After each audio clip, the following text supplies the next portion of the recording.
Kok udah mulai? Loh, gue masih email buyer. Oh ini kita udah mulai ini apa? Series ABCDE. Iya. Apapun bisa cuan kalau diekspor. Tapi gue nggak ada produknya. Emang lo ada siapin? Ini random banget sih. Maksudnya gue bikin konten ini belum ada produknya guys. Jadi tim gue yang katanya kasih kejutan dan gue review apapun yang katanya dikasih katanya. Coba kita lihat, semoga nggak susah. Oke, nih produknya sudah datang. Tebak dulu. Apaan? Biasanya kalau ngomongin buah sih mana ada buah yang enteng. Ada suaranya lagi guys, kayak dipikirnya kecrek-kecrek. Coba gue buka, mana lo ada gunting nggak? Ada. Semoga nggak susah. Kalau susah, wah, gue nggak bisa review nih. Kita buka. Waduh, buset. Halo guys, welcome back to my channel. Bareng gue Juli Ekspor di series ABCD, apapun bisa cuan kalau diekspor. Nah, jadi sebenarnya di series kali ini gue tuh nggak nentuin produknya karena gue bilang apapun bisa cuan kalau diekspor. Jadi tim gue tuh bilang kayak, kok kalau kayak lu bilang apapun, jadi kita mau ngasih satu produk-produk yang random dan gue bahas dan gue akan ngejelasin bahwa ini tuh bisa cuan besar, mungkin bisa miliaran per bulannya kalau kalian perhatiin. Dan gue udah dapat nih. Jadi kenapa dikirimnya lewat paket Tokopedia? Karena kalau misalnya produk ini dikirim aslinya, mungkin kita nggak bisa nge-review dan harus outdoor. Kalau ditanya produknya apa, produknya adalah, gue kasih lihat, ini produknya. Apaan gitu ya? Kayak kalian nanya ini buntal-buntalan apa? Oke, gue keluarin satu. Ya, mungkin agak sedikit kotor, tapi it's okay. Untuk kalian gue akan review ini. Jadi ini produk namanya adalah coconut fiber. Jadi kalau misalnya ada yang bilang coir fiber atau apapun itu, sebenarnya untuk produk ini tuh namanya macam-macam. Untuk international tradingnya, nama si produk ini. Tapi gue sebutnya coconut fiber. Nah, untuk produk coconut fiber, gue bisa ngejelasin bahwa Indonesia adalah salah satu supplier terbaik coconut fiber di dunia. Kenapa? Karena kalau kita lihat dari perkebunan kelapa, Indonesia adalah perkebunan kelapa terbesar di dunia.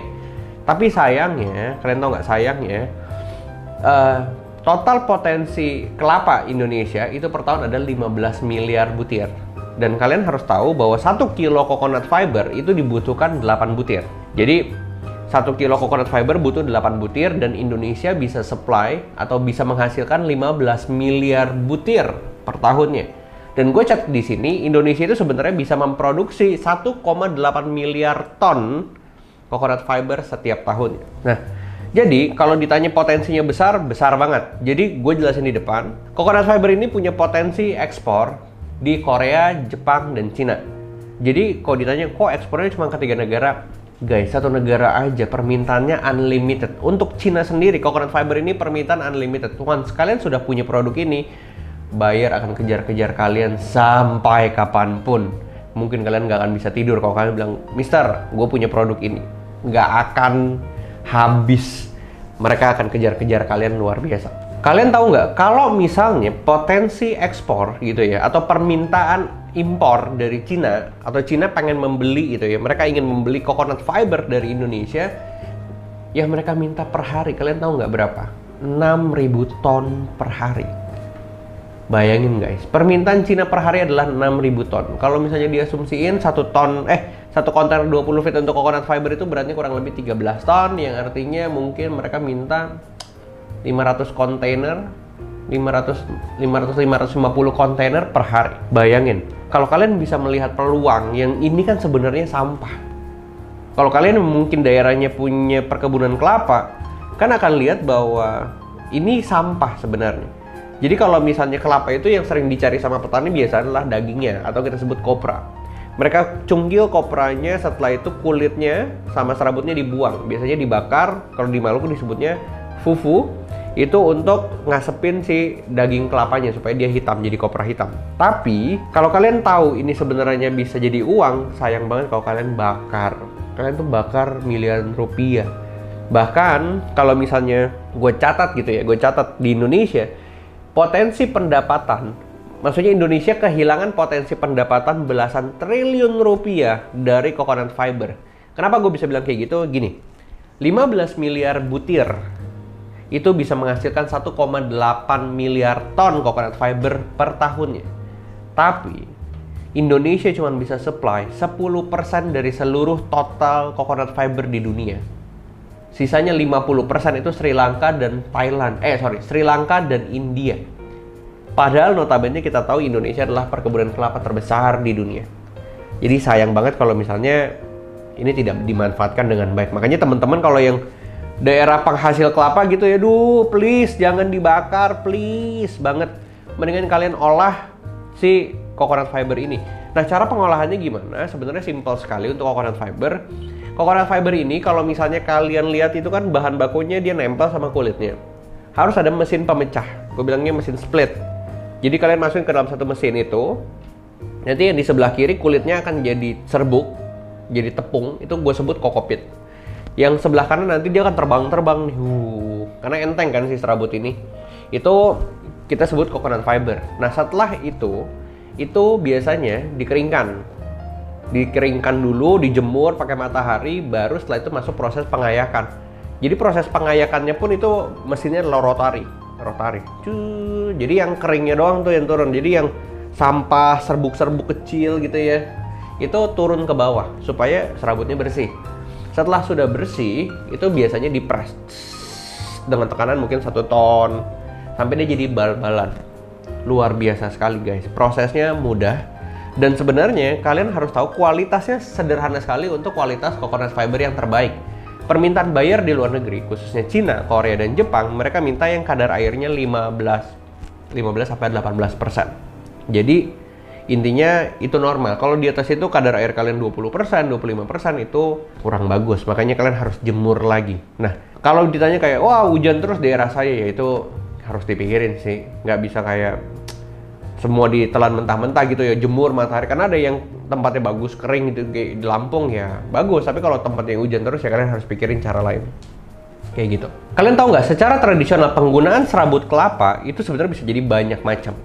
Jadi keset lah, jadi perabotan dapur lah, terus udah gitu gue catat di sini bisa jadi sapu, tali, dan lain sebagainya. Tapi kalian tahu nggak, dengan adanya pengembangan teknologi canggih, coconut fiber ini akhirnya dimanfaatkan untuk produk-produk yang kita berpikir kayak, kok bisa ya, kok dahsyat ya. Contohnya adalah pembuatan jok dan spring bed. Jadi gue pernah dapat kontrak gitu ya di tahun 2019, itu 1.200 kontainer per tahun. Artinya gue harus ekspor, supply pada saat itu 100 kontainer sebulan. Dan kalian bayangin 100 kontainer itu hal yang kecilnya minta ampun, karena cuma sekitar 1.300 ton sebulan. Kecil, orang permintaannya 6.000 ton per hari kok. Nah makanya, dan juga pemain-pemain kelapa atau coconut fiber di Indonesia ini nggak banyak. Jadi sayang banget kalau kalian tuh cuman memanfaatkan ini tuh jadi sampah dan kalian bakar. Nah, dengan pengembangan teknologi, kalian tahu nggak, gue pernah supply ini ke Tianjin, China. Itu mereka proses coconut fiber jadi jok mobil BMW, Mercedes-Benz, Range Rover.